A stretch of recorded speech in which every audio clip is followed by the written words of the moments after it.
ჯანდაცვის მსოფლიო ორგანიზაციის შეფასებით ყოველ მე-6 ადამიანს, ანუ მოსახლეობის 16%-ს აქვს შესაძლებლობის მნიშვნელოვანი შეზღუდვა. დანარჩენ მოსახლეობას კი ესა თუ ის შესაძლებლობა ეზღუდება ცხოვრების ამა თუ იმ ეტაპზე.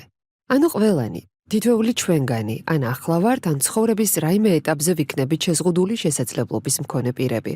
ამიტომ არავინ დაობს, რომ შშმ პირების მხარდაჭერა არა ქველმოქმედების საკითხი, არამედ ყველა ადამიანის ფუნდამენტური უფლებების უზრუნველყოფის პირობაა. არსებობს მთელი რიგი საერთაშორისო შეთანხმებები, რომლებიც ითხოვენ შშმ პირებისადმი სათანადო მოპყრობას და იცავენ მათ სრულფასოვანი ცხოვრების უფლებას. ამას ითხოვს საქართველოს კანონმდებლობაც.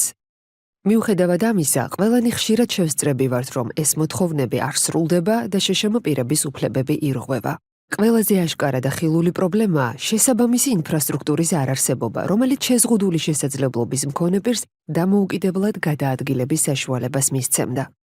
თუმცა ამაზე ბევრად მნიშვნელოვანია საზოგადოების დამოკიდებულება შეზღუდული შესაძლებლობის მქონე ადამიანებისადმი.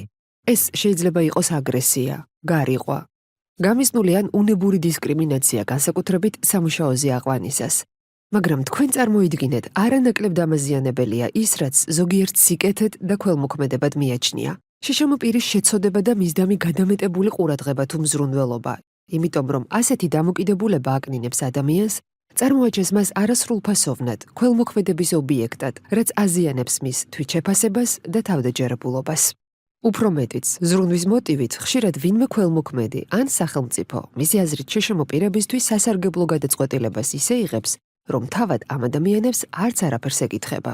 ეს არასწორია. ასე არ უნდა იყოს. მას როგორ უნდა იყოს? როგორაა სწორი? მთავარია სწორი დამოკიდებულება შშმ პირებისადმი. უნდა გვახსოვდეს, რომ ისინი საზოგადოების თანასწორი და ღირსეული ნაწილი არიან და მათ უნდა მოვექცეთ ისე, როგორც ჩვენ გვინდა მოგვექცნენ იგივე სიტუაციაში. ჩვენ პატივი უნდა ვცეთ მათ ინდივიდუალობას და დამოუკიდებლობას. უნდა დავეხმაროთ მხოლოდ იმაში, რაც სჭირდებათ. უნდა მივცეთ მათი უნარების გამოვლენის სრული შესაძლებლობა. ძალიან მნიშვნელოვანია ყველა გადაწყვეტილება საზოგადოებაში შშმ პირების მონაწილეობით იყოს მიღებული. ყოველთვის უნდა ვიკითხოთ მათი აზრი, ისე როგორც საზოგადოების დანარჩენი წევრების. ამისთვის კი ინფორმაცია გადაწყვეტილებების მომზადების შესახებ უნდა იყოს ხელმისაწვდომი ყველასთვის, მათ შორის სმენის და მხედველობის შეზღუდვის მქონე ადამიანებისთვის. უნდა აღმოიფხვრას ყოველგვარი დისკრიმინაცია დასაქმებისას. დასაქმება უნდა ეფუძნებოდეს ადამიანის უნარებს და არა სტერეოტიპებს.